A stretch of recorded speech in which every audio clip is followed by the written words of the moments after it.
Wow, ang bango-bango.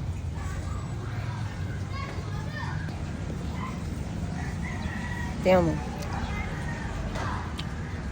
Tamis. Hello guys! Welcome to my mini garden. Papakita ko pala sa inyo yung mga tanim ko.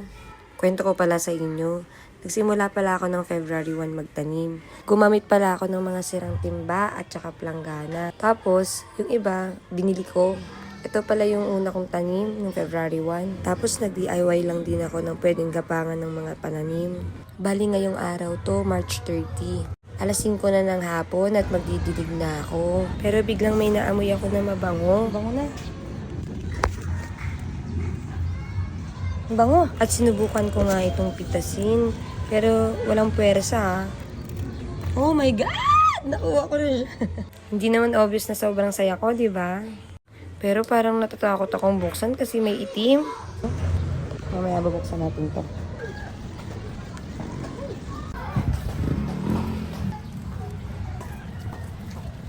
Pero ito talaga yung the best. Yung kamatis, naghihinugan na din. Sobrang nakakasarap sa puso. Hindi ko ma-explain yung saya.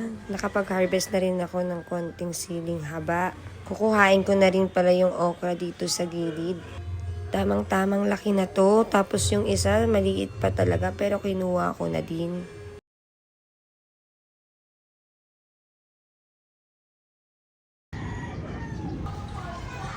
Tignan natin to. Sana maganda.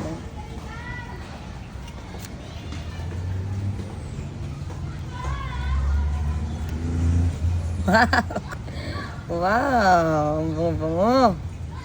Thank you. Tingnan natin.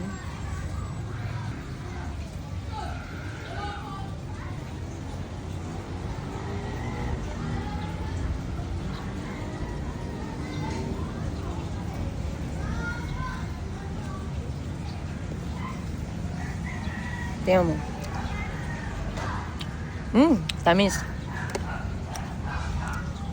O, tingnan mo. Baka isa.